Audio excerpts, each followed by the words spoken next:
Yes, nanone nimenya vuba TV ndakubwiye ngo twarabiyemeje, twarabihaye kandi koko ntago tuzigera tubatenguha n'umunsi n'umwe. Uyu munsi twabazaniye umutumirwa w'imena kabisa, wundi ufite byinshi ashaka kutubwira. Ndagira ngo bibwire abakurikiranye Menya Vuba TV. Koze cyane, azina yanjye nitwa Kazungu. Kazungu. Wow. Mbere yuko ako ntago apepeye abantu bakurikiranye Menya Vuba TV bapepere biravuga. Murakoze cyane kubw'ibyo bintu mumbwiye, abishimiye cyane, abankurikiye n'abafuza gukora nanje. Wow.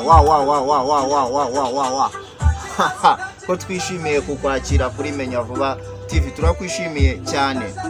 Murakoze cyane, nanjye ndabyishimiye. Menya Vuba TV najyaga nyibona ku ma website atandukanye, ariko ubu nishimiye kuba ndi muri studio za televiziyo yanyu. Niba utarakora subscribe, ndagira ngo ukore subscribe kuri Menya Vuba TV kugira ngo utazacikwa ibiganiro bikurikira.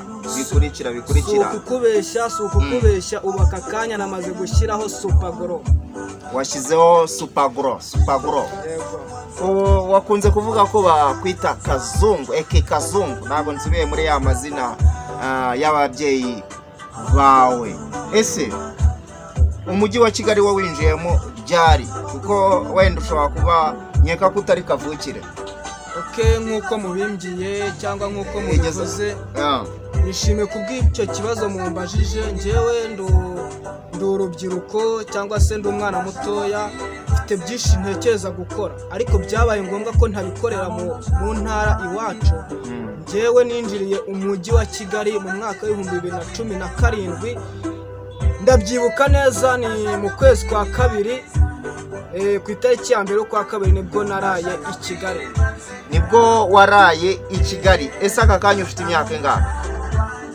Imyaka yanjye mfite imyaka 23 y'amavuko. 23.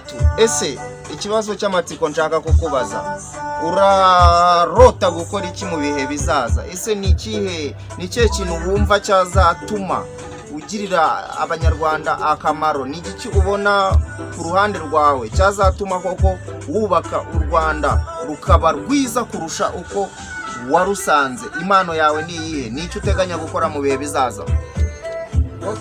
Murakoze cyane kubw'icyo kibazo mumbajije, ni cyiza kandi ndakishimiye. Ariko njyewe mu nzozi zanjye nk'umwana mutoya, njyewe nari mfite inzozi nyinshi, ariko izo ndaje imbere. Intego yanjye ubu ngubu zimwe narazitaye, nkurikirana imwe muri zo. Njyewe ntekereje nkareba neza, nkagisha inama imbere yanjye. Njyewe numva nzakora mu bintu bijyanye no gutwara abantu imizigo nkoresheje ibinyabiziga, tutabigiye kure, imodoka, nkoresheje imodoka. Ndumva ufite umushinga mwiza, ndetse nujya kuwukora ndagira ngo uzace kuri Bukarif Menya Vuba, mbashe kuba nashora imari muri kampani yawe. Ari ikindi kibazo nshaka kukubaza. Uragira inama ki urubyiruko rwo muri iyi minsi rwagerageje rusigaye rwiyahuza amabuye? Terimi igezweho bakunze kuvuga ngo basigaye banywa amabuye menshi, amashashi menshi, basigaye banywa ibintu bidasobanutse, ibiyobyabwenge, ibintu bituma batabasha kuba bakwiteza imbere. Uragira iki inama urubyiruko ku bantu bateye gutyo? Murakoze cyane kubw'icyo kibazo mumbajije. Ikintu kijyanye n'amabuye, ibiyobyabwenge, njyewe nanjye ndi urubyiruko, mpura na bagenzi banjye kenshi, ariko ikintu nabagira inama cya mbere ni iki ngiki: nibagisha inama babasha kuzikurikiza, ariko nanone birinde gukora ibintu batatekerejeho.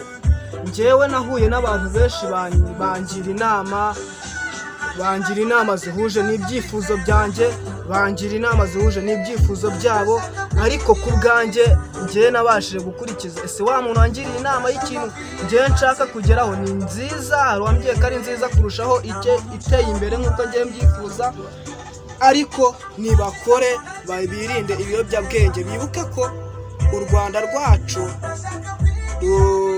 turi gushaka u Rwanda ruzira ibiyobyabwenge. Nk'uko urakoze cyane, nkunze kuntu ubivuzemo mu buryo bwiza. Urubyiruko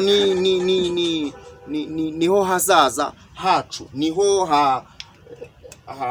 hazatugeza ku bintu bigiye bitandukanye, kandi koko urubyiruko niyo maraso azubaka u Rwanda rw'ejo hazaza.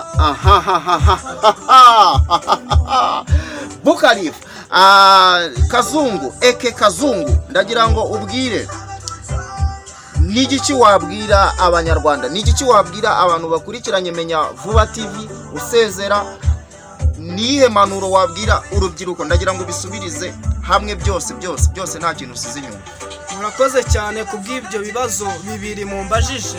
Ikibazo cya mbere ndagira ngo ngire inama abanyarwanda, ntihagire umuntu wumva ko agomba kuryama ni byiza yego, ariko kuryamira ntago ari byiza. Nibashyire amaboko hasi, bakore, bashaka akazi, udafite akazi agashakishe, kandi ntagire umuntu usuzugura akazi. Ikindi kintu nageza ku rubyiruko, igihugu cyacu kirabakunda, kandi natwe twiteguye ko bazadusigira igihugu cyiza, tukakigira cyiza kurushaho. Ubwiye icyo abantu bakurikirana Menya Vuba TV? Ibyo nababwira byo ni byinshi, ariko murakoze, reka ngire icyo mbabwira kindi ku mutima. Menya Vuba TV ni TV y'abanyarwanda nk'uko mbitekereza, ariko banza ari nako biri. Njyewe nishimiye kuyicaho, n'abandi bazayicaho bavuge ibyiza bafite cyangwa se iterambere ryabo, bazabumva. Ni abavandimwe. Shalom shalom. Wakoze cyane kwitabira ubutumire bwa Menya Vuba TV. N'ubutaha nituramuka tugukeneye wazaza ukagira ibyo usangiza abanyarwanda muri rusange, ndetse n'abantu bose bakurikirana Menya Vuba TV. Ikintu kizanshimisha, tuzahure imihigo yanjye yarateye imbere. Tukwifurije imigisha, amahirwe muri byose. Reka koko uzongere witabire. Ndagira ngo unsezere. Ubutaha nzaguma ngukenera cyane. Nabonye ufite ibitekerezo byubaka, bifite aho byageza urubyiruko rwacu rw'abanyarwanda. Ni Menya Vuba TV, ni Menya Vuba TV, turabakunda cyane. Ndagira ngo nkubwire yuko niba utarakora subscribe,